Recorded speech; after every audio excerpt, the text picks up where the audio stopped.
Good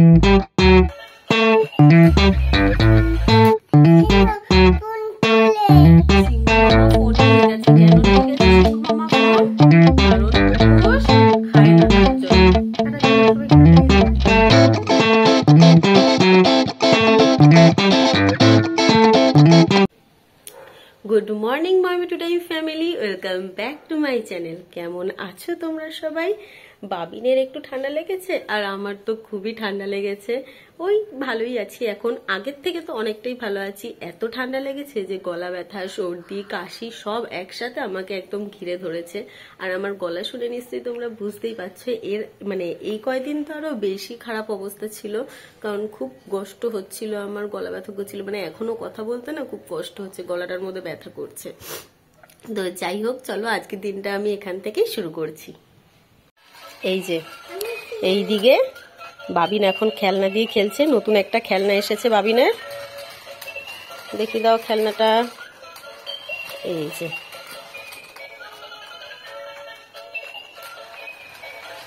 তো বাবিন ওইদিকে খেলতে খেলতে আমি এইদিকে আর কি চাল সবকিছু আর কি ভিজিয়ে দিচ্ছি। তো বর চা করে দিল, বর চা করে দিয়ে বর চা খেয়ে একদম বেরিয়ে গেল বাজারে, আর আমি এখন এইদিকে চাটা খেয়ে নিচ্ছি। আর আজকে বাবা মা বোন আসবে দিদাকে নিয়ে। দিদা এসেছিল কয়েকদিনের জন্য ঘুরতে আমাদের বাড়িতে, মানে আমার বাপের বাড়িতে আর কি, ওখান দিয়ে ছোট মাসির বাড়িতে কয়েকদিন ছিল। দেন এখন দিদা যাবে হচ্ছে হাবড়ায়, দিদার সেজ বোনের বাড়িতে। মানে তোমরা যারা আর কি আমার মিনি ব্লগ দেখো তারা জানোই যে আমাদের হাবড়াতে আমার সেজ দিদা থাকে, মানে দিদার সেজ বোন থাকে। তো ওখানে দিদাদের বাড়িতে আর কি বাৎসরিক কালী পুজো হয় খুব বড় করে, তো ওতেই আর কি দিদা যাবে। তাই আমি বললাম যে তাহলে আবার দিদা কবে আসতে পারবে না আসতে পারবে, তো একেবারে তাহলে আমার বাড়ির দিয়ে একটু ঘুরে যাক, 2-3 দিন থেকে যাবে। তো এই দিদাকে নিয়েই আর কি আসবে। ক্রিম দিয়ে কি করছো? পায়ে মাখছো? এই এখন কি করছিলে? ক্রিম খায় না বাবা, যে ক্রিম দিয়েছি বললাম যে হাতে আর পায়ে মাখ তুই। আর এই দেখো এখন পায়ে মাখছে যে, কিন্তু এতক্ষণ খাচ্ছিল। অবস্থা দেখো ছেলের। কে খায় ক্রিম বলো? আমার ছেলে পাউডার খাবে, ক্রিম খাবে, শুধু নিজের খাবারটা খাবে না, আর যত নিচের দিয়ে নোংরা কুড়িয়ে খাওয়া যেতে পারে সেইগুলোও খাবে। এত দুষ্ট হয়েছে। আর এই যে আজকে ওকে আমি আর কি ওর পাঞ্জাবিটা পরিয়েছি। এই পাঞ্জাবিটা বাবিনের প্রথম সরস্বতী পুজোর সময়, 6-7 মাসের হবে এরকম সরস্বতী পুজোর সময়। তো প্রথমবার সরস্বতী পুজোর সময় বাবিনকে এই পাঞ্জাবিটা বাবিনের বাবা কিনে দিয়েছিল। তো ওই পাঞ্জাবিটা ছোট হয়ে যাচ্ছে, তো ভাবলাম যে সেদিনকে পরিয়েছি, পরানোর পর মানে ওই যে আবার ক্রিম দিচ্ছি, ক্রিম দিচ্ছি, তুমি এখানে বসো। তো পাঞ্জাবিগুলো সব ছোট হয়ে যাচ্ছে বাবিনের, তো ওর জন্য আর কি এখন পরিয়ে দিলাম, একটু হালকা হালকা ঠান্ডা আছে। ছেলের কীর্তি দেখো। বাবা নিচে নাম, পড়ে যাবি তো ওখান দিয়ে। কেন দুষ্টু করছিস বাবা?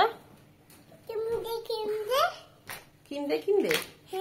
এটা তুমি কি জামা পরেছো বলো? পাঞ্জাবি। বাবার জামা পরেছিস? ও বাবা পুকু কিনে, বাবা পুকুশকে কিনে দিয়েছে এই জামাটা। তোমার বাবা কিনে দিয়েছে এই জামাটা তোমাকে? বাবা কি জানে না ও, কি এখন নেয় না বাবা। বাবা তুমি সবাইকে বলে দাও তো তোমার ফোনটা কি হয়েছে। আমাদের বাড়ির পাশেই একটা সিংহ মামা থাকে, তাই না? সিংহ মামা দিতি না খেলেও দিতিকে ধরতে আসে, তাই না? পাশের দিতি করে দিতি কাঁদে। কেন কাঁদে? কারণ দিতি যখন খায় না তখন সিংহ মামা আসে, এসে দিতিকে ধরতে আসে, তাই না? হ্যাঁ, পুকুশকেও তো ধরতে আসে। তারপর পুকুশ কাঁদছিল বলে পুকুশকে ছেড়ে দিয়েছে। ডগও কাঁদে করে, সিংহ মামাকে দেখলে সবাই কাঁদে, আমাদের পাড়ার সবাই ভয় পায় সিংহ মামাকে, তাই না? পুকুশ বমি করে দেয়, তো না পুকুশ খাওয়া দাওয়া করে না, পুকুশ বমি করে দেয়, তাই সিংহ মামা বলেছে একদম ফোন ধরবি না, ফোন নিয়ে চলে গেছে সিংহ মামা, তাই না? সিংহ পচা, এই আবার পচা বলে আবার সিংহ মামা এসে ধরে নিয়ে যাবে। ভুরুম ভুরুম আঙ্কেল, ভুরুম ভুরুম কাকা যাচ্ছে গাড়ি নিয়ে, ভুরুম ভুরুম করে গাড়ি চালাচ্ছে, তাই না? টাটা দিয়ে দাও সবাইকে, টাটা দিয়ে দাও। তো এইখানে শাক ধোয়া হয়ে গেছে, একদম ভালো করে শাকটা বেছে ধোয়া হয়ে গেছে। এইবার এই শাকটা কাটা হবে। এইখানে চালও ভেজানো হয়ে গেছে, আর এইদিকে লাল শাক দিয়ে চিংড়ি মাছ করবো যেহেতু, তাই চিংড়ি মাছগুলো ভাজা হয়ে গেছে। আর এই যে তেলটা দেখছো, এই তেলটা দিয়ে একেবারে আমার শাকটা করা হয়ে যাবে। এখানে আমার কই মাছ আর আলুটা ভাজা হয়ে গেছে।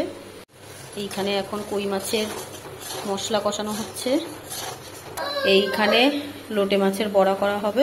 আমি রান্না করতে করতে এইদিকে দেখো সবাই চলে এসেছে, আর বুগ্গু দাদা এখন ভাইয়ের খেলনা দেখা মাত্রই ওটা নিয়ে আর কি ব্যস্ত হয়ে পড়েছে। সবাই এইদিকে ফ্রেশ হতে হতে আমি ওইদিকে রান্না বান্নাটা তাড়াতাড়ি করে সেরে নিচ্ছি, কারণ রান্না করতে আমার অনেক দেরি হয়ে গেছিল। বাবিন দেখো ওই যে ওখানে উঠে আবার দুষ্টুমি শুরু করে দিয়েছে। এইদিকে আমার মাছও রান্না করা হয়ে গেছে, আর এই যে বলেছিলাম না যে চিংড়ি মাছ দিয়ে লাল শাকটা করবো, তো ওটাও করা হয়ে গেছে। কি এটা কোথা দিয়ে ছিললি? ফুল তুললি?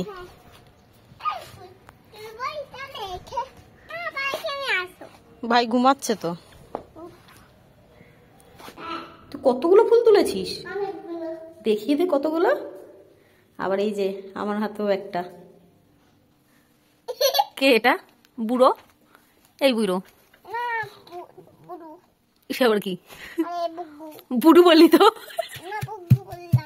তুই এখানে কি করছিস? ভালো তো বসার জায়গা পেয়েছিস। হ্যাঁ, আলমারির ভিতরে।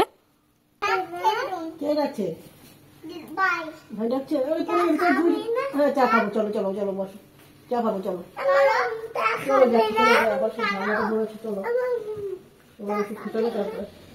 মামাম ঘুমাচ্ছে, মামামকে ডাক দে, বল মামাম চা খাবে না। দিদুন কি বললো? দিন দিন কি বললো?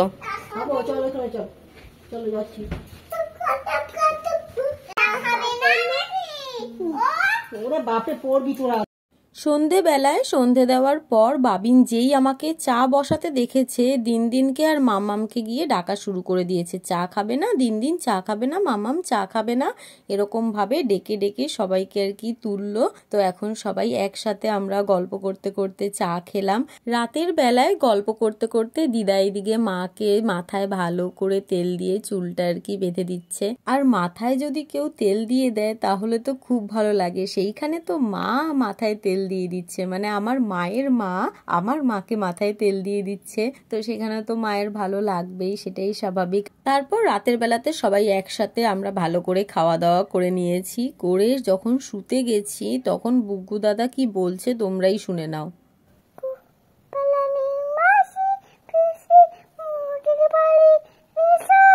তুই এখন ভাইয়ের বাড়ি আসছিস না? তুই তো ভাইয়ের বাড়িতে আছিস, তাই ভাইয়ের বাড়ি এসো হবে, মোদের বাড়ি কেন হবে? বাবা মেশোর বাড়ি এসো কেন? মিমিমের বাড়ি এসব হবে না? শিয়ানা শিয়ানা পুরো শিয়ানা। তারপর বল আমার চোখে ঘুম নাই, মিমিমের চোখে ঘুম নাই, পুরো বুগ্গুর চোখে ঘুম নাই, মিমিমের চোখে ঘুম নাই। বল আমার নাম হচ্ছে বুগ্গু, আমার চোখে ঘুম নাই, আমার চোখে।